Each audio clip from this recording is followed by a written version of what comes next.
띠링. 마이너스 300만 원. 띠링. 마이너스 200만 원.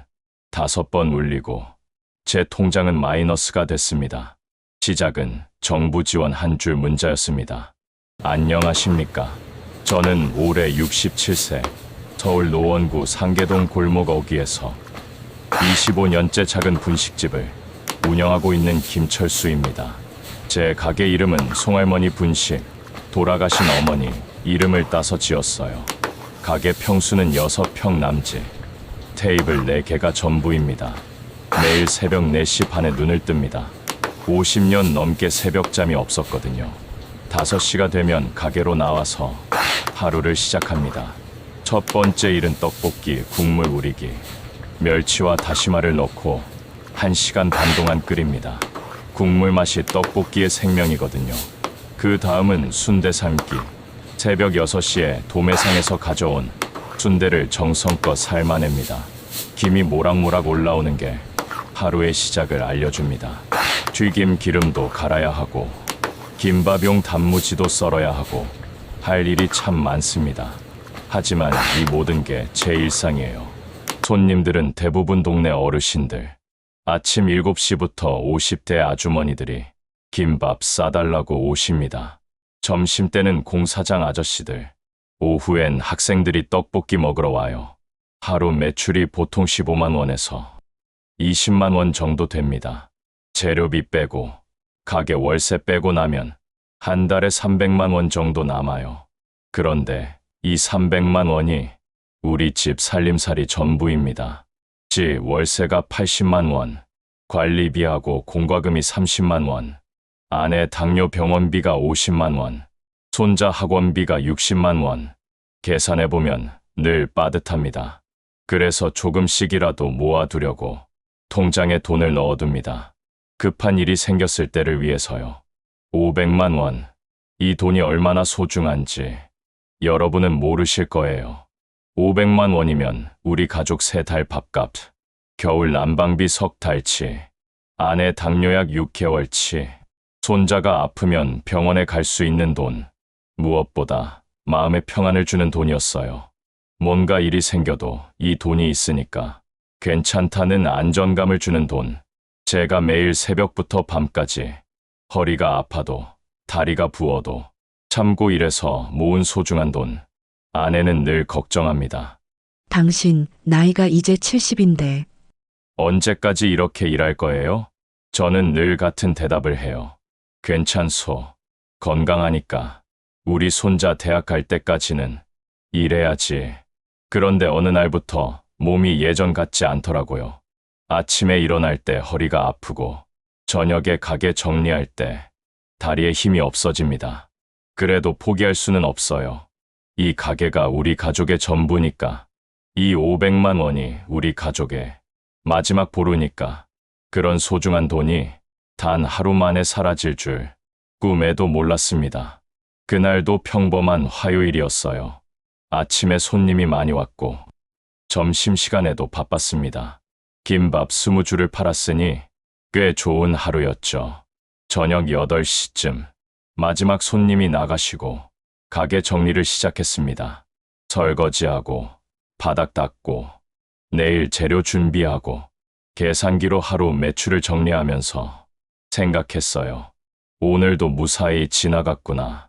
내일도 건강하게 일하자. 그때였습니다. 휴대폰이 띠링 소리를 냈어요. 문자가 온 것입니다. 처음에는 신경 쓰지 않았어요. 요즘 광고 문자가 워낙 많이 오거든요. 또 무슨 대출 광고겠지. 그렇게 생각했습니다. 하지만 호기심에 확인해봤어요. 그게 제 인생을 바꾼 치명적인 실수였습니다. 휴대폰 화면을 보는 순간 심장이 두근거렸습니다. 정부에서 온 것 같았거든요. 그 한 통의 문자가 제 평생 모은 돈을 단숨에 사라지게 만들 줄 그때는 전혀 몰랐습니다. 휴대폰 화면에 나타난 문자를 보고 눈을 의심했습니다. 정부 지원 김철수님, 소상공인 코로나 피해 지원금 대상자로 선정되셨습니다. 지급액 800만 원, 신청기한 오늘 밤 12시까지 800만 원이라고요? 제가 평생 한 번에 받아본 적 없는 큰 돈이었습니다. 발신자 번호를 확인해 봤어요. 022345-6789. 정부 기관에서 쓰는 번호 같았습니다. 실제로 구청에서 오는 문자랑 똑같은 번호 형식이었어요. 문자 내용도 정말 구체적이었어요. 제 이름이 정확하게 적혀 있고 사업자 등록번호 뒷자리까지 나와 있고 상계동 소재 분식업체 확인 완료 이런 말까지 있었거든요. 어떻게 이런 정보를 알 수 있을까? 정부에서 보낸 게 틀림없다고 확신했어요. 문자 아래쪽에는 빨간 글씨로 신청기한 임박, 오늘 밤까지 이런 급박한 메시지가 있었고 파란색 버튼이 있었습니다. 긴급 지원금 신청하기 클릭. 그런데 갑자기 아들 말이 생각났어요. 아버지, 요즘 문자 사기 많으니까 함부로 누르지 마세요. 잠깐 망설였습니다. 하지만 이건 다르잖아요. 정부 번호에서 왔고 제 정보도 정확하고 800만 원이라는 구체적 금액까지 게다가 요즘 뉴스에서 나오는 소상공인 지원책하고도 맞아떨어져요. 코로나로 어려운 자영업자들 정부에서 긴급 지원한다. 마음이 두근거렸어요. 800만 원이면 당분간 걱정 없이 살 수 있어요. 아내 병원비 걱정도 없고 손자 교육비도 여유 있게 낼 수 있고 무엇보다 몸이 아플 때 쉴 수 있는 여유가 생겨요.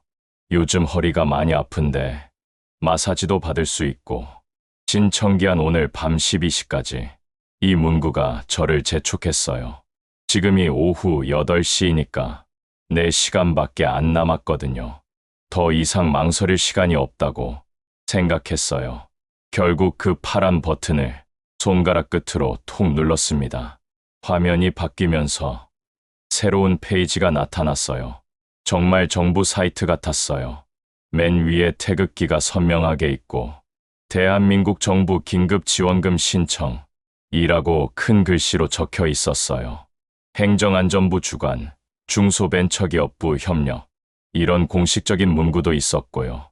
사이트 디자인도 정말 정부스러웠어요. 깔끔한 파란색과 하얀색, 공식적인 폰트, 정부 로고까지 완벽했어요. 신청서를 작성하라고 나왔어요. 성명, 김철수. 생년월일 1958년 3월 15일. 휴대폰 번호 010-4000-5678. 사업자 등록번호 23487-95784. 은행명 국민은행. 계좌번호 4325-01345678. 다 입력하고 신청 버튼을 눌렀더니 신청이 완료되었습니다. 보안 점검 후 당일 지급됩니다. 담당자가 곧 연락드릴 예정입니다. 라는 메시지가 나왔어요. 정말 기뻤어요. 드디어 나도 정부 지원을 받을 수 있구나. 그런데 채 10분도 지나지 않아서 휴대폰이 울렸습니다. 전화가 온 거예요. 화면에 표시된 번호를 보니 아까 문자를 보낸 번호와 똑같았어요. 정부에서 직접 전화하는 거구나 생각했어요. 여보세요? 안녕하세요. 김철수 사장님이시죠? 행정안전부 지원금 담당 직원 박민수라고 합니다. 목소리가 아주 정중하고 친절했어요. 나이는 30대 초반 정도로 들렸고 말투도 정말 공무원 같았어요. 표준어를 정확하게 구사하고 존댓말도 완벽했어요. 네, 방금 신청했습니다. 네, 확인했습니다. 사장님께서 신청하신 긴급지원금 건으로 연락드렸습니다. 서류 검토가 완료됐고요. 곧바로 지급 가능합니다. 아, 그래요? 정말 감사합니다. 그런데 사장님, 요즘 해커들이 정부 지원금을 가로채려는 시도가 급증하고 있거든요. 그래서 보안 절차를 거쳐야 해요. 보안 절차라고 하니까 더욱 믿음직스러웠어요. 정부에서 해커로부터 보호해준다니 오히려 안심이 됐죠. 어떤 절차인가요? 정부에서 개발한 모바일 보안 인증 앱을 설치하셔야 합니다. 이 앱이 해커들의 침입을 완전히 막아줘요. 앱을 설치해야 한다고요? 네, 금융보안원과 공동으로 개발한 최첨단 보안 프로그램입니다. 지원금을 받는 모든 분들이 의무적으로 설치하셔야 해요. 의무적이라고 하니까 법적으로 정해진 절차인 것 같았어요. 거부할 수 없는 것 같았거든요. 지금 사장님 휴대폰으로 설치 주소를 보내드릴게요. 받으시면 바로 설치해 주세요. 곧 문자가 왔어요. 앱 다운로드 주소였습니다. 정부 모바일 보안이라는 이름의 앱. 이름부터 정말 정부스러웠어요. 정부에서 만든 보안 앱 같았거든요. 사장님, 지금 설치하고 계신가요? 네, 지금 하고 있어요. 설치하는 동안 계속 친절하게 설명해 줬어요. 이 앱은 해외 해커들이 계좌 침입을 원천 차단합니다. 사장님 계좌를 완전히 보호해드려요. 그렇다면 안전하겠네요. 물론입니다. 설치가 끝나면 자동으로 보안 점검이 시작됩니다. 점검하는 동안 절대로 휴대폰을 건드리지 마세요. 왜요? 점검 중에 건드리시면 해커들이 그 틈을 타서 역으로 침입할 수 있거든요. 매우 위험해요. 그럴듯한 설명이었어요. 정말로 보안을 위한 것 같았어요. 앱 설치가 끝나자마자 화면 위에 작은 화살표가 나타났어요. 혼자서 이리저리 움직이고 있었어요. 지금 보이시는 화살표가 보안 점검 프로그램입니다. 절대로 터치하지 마세요. 화살표가 계속 움직이고 있었어요. 정말 열심히 보안 점검을 하고 있는 것 같았어요. 화살표가 움직인 지 10분쯤 지났을 때 휴대폰이 띠링 소리를 냈습니다. 문자가 온 것입니다. 처음에는 보안 점검 관련 안내 문자려니 생각했어요. 대수롭지 않게 여겼죠. 그런데 문자를 확인하는 순간 온몸이 얼어붙었습니다. 국민은행 출금 300만 원, 이용시가 오후 8시 23분, 잔액 900만 원, 300만 원이 나갔다고요? 저는 그런 돈을 쓴 적이 없는데 심장이 쿵쾅쿵쾅 뛰기 시작했어요. 손이 덜덜 떨리면서 휴대폰을 제대로 잡을 수가 없었어요. 여보세요? 저기요? 목소리가 떨렸어요. 지금 제 계좌에서 300만 원이 나갔다고 문자가 왔는데요? 아, 사장님 놀라지 마세요. 그거 보안 점검 과정이에요. 네, 무슨 말씀이세요? 해커들이 사장님 계좌를 노리고 있어서 임시로 안전한 정부 계좌로 옮겨놓는 절차입니다.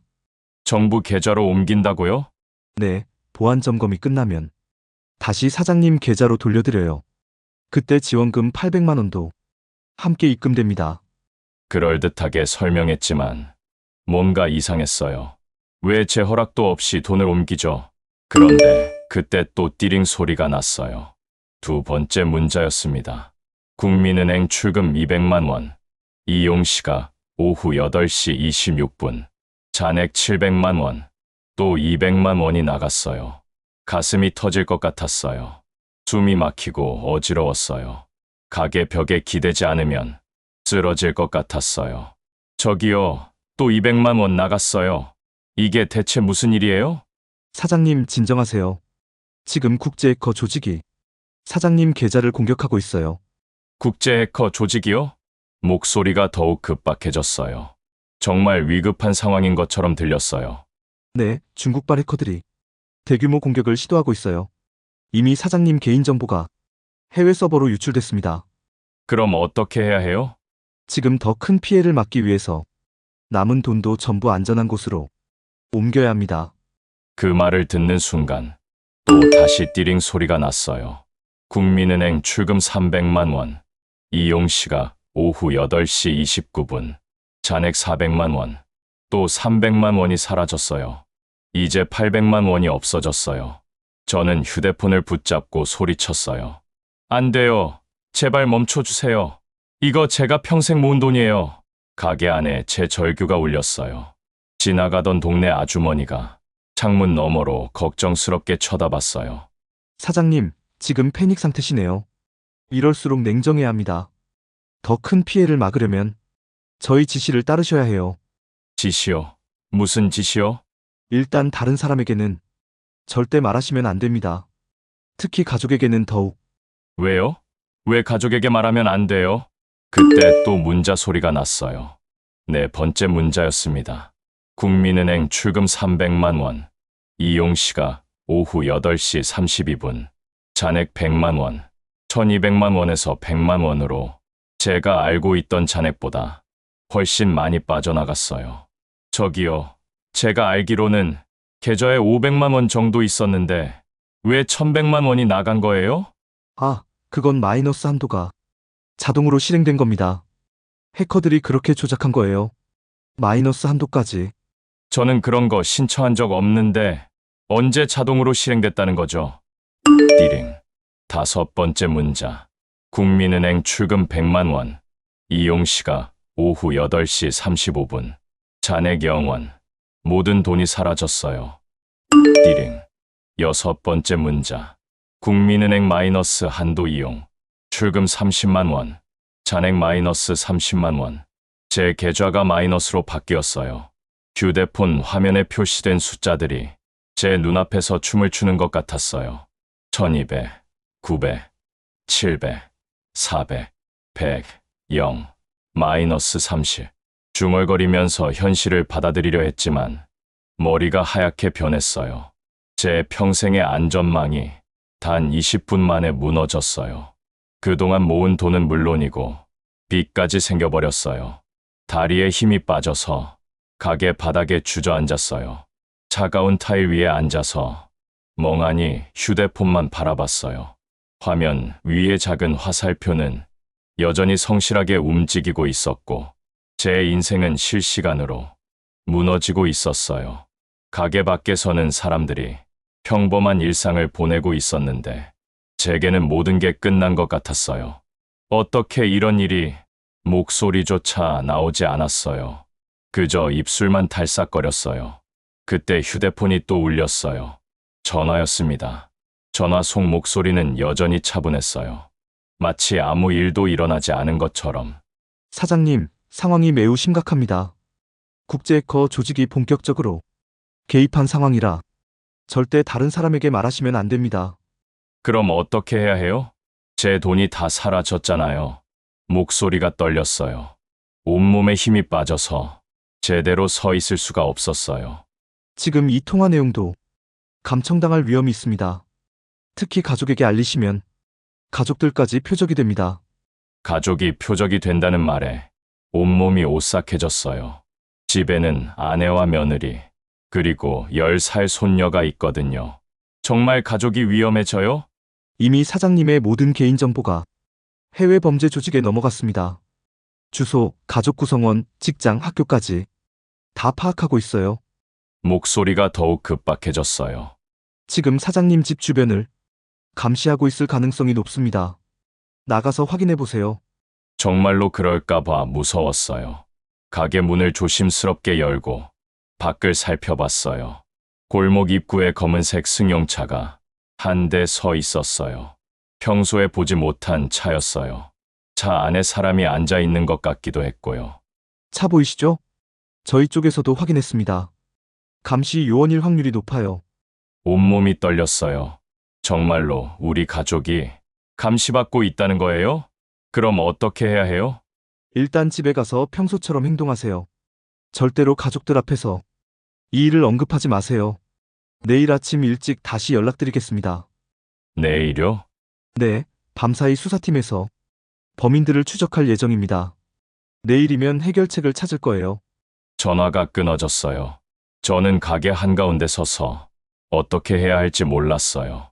1000만 원이 넘는 돈이 사라졌는데 가족에게 말할 수도 없다니. 집으로 돌아가는 길이 이렇게 무거운 줄 몰랐어요. 평소 같으면 10분 거리인데 그날은 30분이나 걸렸어요. 한 걸음씩 내디딜 때마다 가슴이 무너져 내렸어요. 어떻게 이런 일이 생겼을까? 정말 가족이 위험할까? 현관문 앞에서 잠시 멈췄어요. 어떤 얼굴로 들어가야 할까요? 아내가 눈치챌까봐 걱정됐어요. 깊게 숨을 들이쉬고 최대한 평소처럼 문을 열었어요. 다녀왔습니다. 아내가 거실에서 뜨개질을 하고 있었어요. 며느리는 부엌에서 설거지를 하고 손녀는 방에서 숙제를 하고 있었고요. 평범한 저녁 풍경이었어요. 하지만 제게는 더 이상 평범할 수 없는 밤이었어요. 어머, 당신 왜 이렇게 늦었어요? 그리고 얼굴이 왜 그래요? 아내가 깜짝 놀라서 일어났어요. 뜨개질 바늘을 떨어뜨리면서 제게 다가왔어요. 괜찮소? 그냥 좀 피곤해서 거울을 보지 않았지만 제 얼굴이 어떨지 짐작됐어요. 새하얗게 질린 얼굴일 거예요. 피곤한 게 아니라 완전히 창백해요. 혹시 어디 아픈 데 없어요? 아내가 제 이마에 손을 댔어요. 따뜻하고 부드러운 손길이었지만 제겐 더욱 괴로웠어요. 정말 괜찮다니까. 저녁은 먹었으니까 신경 쓰지 마요. 완전한 거짓말이었어요. 하루 종일 아무것도 못 먹었거든요. 입에 뭘 넣을 수가 없었어요. 그래도 뭐라도 좀 드세요. 미역국 끓여뒀어요. 당신이 좋아하는 조갯살 넣어서. 아니요. 정말 괜찮아요. 오늘은 그냥 쉬고 싶어요. 며느리도 부엌에서 나왔어요. 앞치마를 두르고 걱정스러운 표정이었어요. 아버님 정말 안 좋아 보이세요. 혹시 가게에서 무슨 일 있었어요? 병원에 가보시는 게 어때요? 두 사람이 걱정하는 모습을 보니 더욱 괴로웠어요. 말하고 싶었지만 말할 수 없었어요. 가족이 위험해진다고 했으니까 그날 밤잠이 오지 않았어요. 침대에 누워서 천장만 바라봤어요. 옆에서 아내가 깊게 잠들어 있었지만 제 머릿속은 아수라장이었어요. 1,000만 원이 사라졌다. 마이너스 계좌가 되었다. 가족이 감시받고 있다. 절대 말하면 안 된다. 이 생각들이 계속 맴돌았어요. 시계를 보니 새벽 2시. 그래도 잠이 오지 않았어요. 새벽 3시쯤 되니까 아내가 뒤척였어요. 당신 잠 안 자요? 뒤척뒤척 거리는 소리에 제가 깨버렸네요. 미안해요. 좀 잠이 안 와서. 무슨 걱정거리라도 있어요? 결혼 40년 동안 살면서 당신 이런 모습 처음 봐요. 아내의 목소리에 걱정이 가득했어요. 정말로 말하고 싶었어요. 하지만 가족이 위험하다는 그 협박이 계속 머릿속을 맴돌았어요. 아무것도 아니에요. 그냥 요즘 몸이 좀 피곤해서. 거짓말 하지 마요. 당신이 거짓말할 때 목소리, 저는 40년 동안 들어서 다 알아요. 아내가 몸을 돌려서 제 얼굴을 바라봤어요. 어둠 속에서도 그 시선이 느껴졌어요. 뭔가 큰 걱정이 있는 거죠? 혼자 끙끙 앓지 말고 저한테 털어놔요. 아내가 일어나서 전등을 켰어요. 갑자기 밝아진 불빛 아래서 제 얼굴을 본 아내가 깜짝 놀랐어요.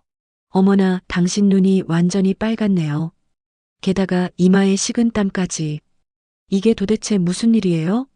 정말 아무것도 아니라니까. 김철수, 아내가 제 이름을 불렀어요.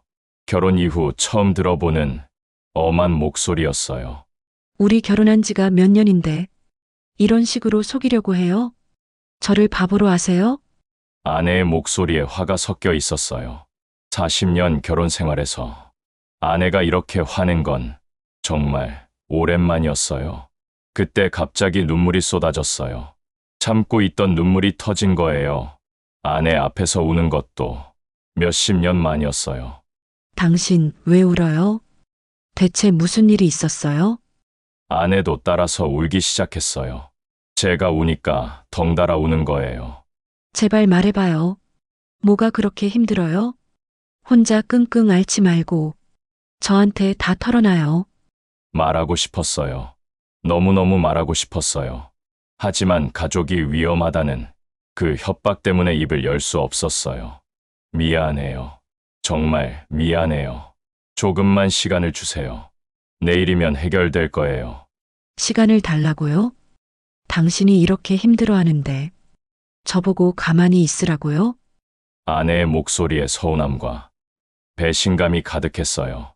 우리 사이에 비밀이 있었나요? 아내가 조용히 말했어요. 하지만 그 말의 무게는 엄청났어요. 침묵이 흘렀어요. 길고 무거운 침묵이었어요. 사기꾼은 당신을 고립시켰고 당신은 스스로 문을 닫았어요. 아내가 또 말했어요. 그때는 몰랐지만 정말 정확한 지적이었어요. 결혼 40년 동안 우리 사이에 숨긴 게 있었나요? 힘들 때 서로 의지하며 살았잖아요. 아이들 교육비 부족할 때도, 당신 허리 수술할 때도, 제가 아플 때도. 항상 함께 해결했잖아요. 아내 말이 맞았어요. 우리는 평생 모든 걸 나눴어요. 그런데 지금 이 상황에서 처음으로 벽을 쌓고 있었어요. 그런데 지금 왜 혼자 끙끙 앓아요? 왜 저를 밀어내요? 제발 말해봐요. 당신 혼자 감당하기 어려우니까 이렇게 힘들어하는 거 아니에요? 아내가 제 손을 잡았어요. 거칠고 마른 제 손을 따뜻하게 감싸줬어요. 하지만 저는 여전히 말할 수 없었어요. 조금만 더 기다려주세요. 정말 내일이면 해결될 거예요. 또 거짓말이었어요. 어떻게 해결될지 전혀 모르겠었어요. 아내는 더 이상 묻지 않았어요. 하지만 제 옆에 앉아서 새벽까지 깨어 있었어요. 제가 걱정돼서 잠을 못 자는 거였어요. 그 모습이 더욱 죄책감을 들게 했어요. 평생 함께한 동반자에게 이런 걱정을 끼치다니. 새벽 5시가 되어서야 아내가 깜빡 졸기 시작했어요. 저는 조용히 일어나서 거실로 나왔어요. 소파에 앉아서 생각했어요. 정말 이게 맞는 걸까? 가족을 보호하는 길일까? 아니면 더 큰 상처를 주고 있는 걸까? 하지만 답을 찾을 수 없었어요.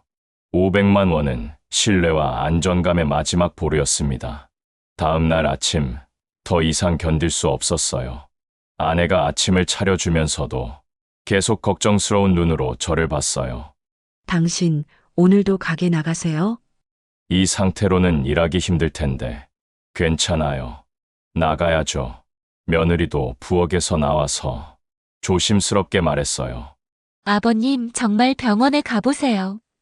얼굴색이 너무 안 좋아요. 손녀까지 걱정스러운 표정으로 저를 바라봤어요. 할아버지 아파요. 왜 그렇게 안 좋아 보여요? 순진한 손녀의 질문에 마음이 더욱 아팠어요. 그때 결심했어요. 가족이 위험하다는 협박보다는 가족과 함께 해결하는 게 맞다고 가게에 나가서 아들에게 전화했어요. 아버지, 무슨 일이에요? 목소리가 완전히 이상해요. 아들아, 아빠가 큰 실수를 했다. 지금 당장 와줄 수 있겠니? 네? 무슨 실수요? 다치신 거예요? 전화로는 설명하기 어렵다. 가게로 와라. 급해. 1시간 후 아들이 도착했어요. 직장에서 급히 나온 모양이었어요. 정장 차림의 얼굴에는 걱정이 가득했어요. 아버지, 대체 무슨 일이에요? 저는 처음부터 끝까지 모든 것을 털어놨어요. 소비 쿠폰 문자를 받은 것부터 시작해서 정부 사이트라고 믿고 개인정보를 입력한 것, 보안 앱을 설치한 것, 실시간으로 돈이 사라지는 걸 본 것, 가족 위험 협박을 받은 것까지 하나도 빠뜨리지 않고 다 말했어요. 아들은 중간중간 한숨을 쉬면서 끝까지 들어줬어요. 표정이 점점 어두워졌어요. 아버지, 아들의 목소리에 실망이 섞여 있었어요. 그거 사기예요. 완전한 스미싱 사기. 사기라고? 네, 요즘 제일 많은 수법이에요. 정부는 절대로 문자로 지원금 신청받지 않아요. 100% 사기입니다. 그제야 모든 게 명확해졌어요.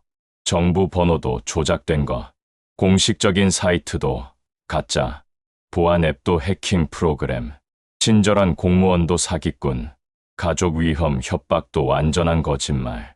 모든 게 치밀하게 계획된 거짓이었어요. 그럼 내 돈은 어떻게 되는 거니? 솔직히 되찾기는 거의 불가능해요. 이미 해외로 송금됐을 거예요.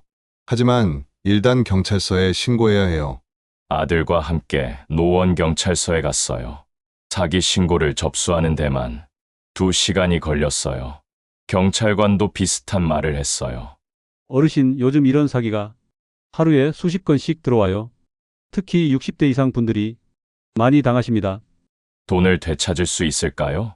정말 죄송하지만 어려워요. 이미 해외 여러 계좌를 거쳐서 추적이 거의 불가능합니다. 하지만 수사는 계속 진행하겠습니다. 집으로 돌아가는 길에 아들이 말했어요. 아버지, 어머니한테도 말씀드려야 해요. 혼자 끙끙 앓으면 안 돼요. 그래야겠지. 집에 도착해서 온 가족을 모아놓고 모든 걸 털어놨어요. 아내는 처음에 믿지 못하다가 점점 현실을 받아들였어요. 그래서 그렇게 힘들어했군요. 왜 진작 말하지 않았어요? 가족이 위험하다고 해서 그런 말에 속으면 어떻게 해요? 우리끼리 상의해서 해결해야죠. 아내가 울면서 말했어요. 하지만 원망하는 것보다는 걱정하는 마음이 더 컸어요. 며느리도 손녀도 모두 충격받았지만 저를 탓하지 않았어요. 오히려 위로해 줬어요. 이제 어떻게 살아요? 1,000만 원이 없어졌는데 다시 모으면 되죠. 우리 가족이 건강하잖아요. 말은 그렇게 했지만 67세 나이에 1,000만 원을 다시 모으기는 쉽지 않을 거란 걸 모두 알고 있었어요. 하지만 포기할 수는 없었어요. 가족이 있으니까, 서로가 있으니까. 그날부터 저는 새로운 결심을 했어요. 더 많은 사람들이 저와 같은 피해를 당하지 않도록 경고하겠다고 가게 앞에 큰 현수막을 걸었어요. 소비 쿠폰 문자 사기 절대 주의. 정부는 문자로 지원금 안 줍니다. 앱 설치 요구하면 100% 사기. 가족한테 숨기라고 하면 100% 사기. 의심되면 혼자 판단 말고 가족 경찰 상담. 가게 벽에도 포스터를 여러 장 붙였어요. 손님들께도 계속 말씀드려요. 사장님, 요즘 이런 사기가 정말 많다면서요? 네. 절대 조심하셔야 해요. 저처럼 당하면 안 됩니다. 벌써 동네에서 10분이 넘게 비슷한 문자를 받고 저한테 상담하러 오셨어요. 사장님, 이 문자 어떤 것 같아요? 아, 이거 완전히 사기예요. 정부 번호처럼 보여도 다 조작된 거예요. 절대 누르지 마세요. 그분들이 사기를 당하지 않게 돼서 정말 다행이었어요. 제가 잃은 1,000만 원이 억울하고 아프지만 더 많은 사람을 구할 수 있다면 의미가 있다고 생각해요. 여러분께 정말 간곡히 말씀드려요. 여러분의 소중한 돈, 여러분의 소중한 가족, 저처럼 잃지 마시기 바랍니다. 문자 한 통이 인생을 바꿀 수 있습니다. 하지만 우리가 조심한다면 충분히 막을 수 있습니다. 고정 댓글에 사기 문자 검증 체크리스트를 자세히 남겨뒀습니다. 지금 당장 부모님 휴대폰과 함께 확인해 주세요. 이 영상이 도움이 되셨다면 좋아요 누르시고 구독해 주세요. 그리고 꼭 공유해 주세요. 여러분의 소중한 분들을 사기로부터 지켜주세요. 함께 사기를 예방합시다. 우리 모두의 안전을 위해서요. 감사합니다.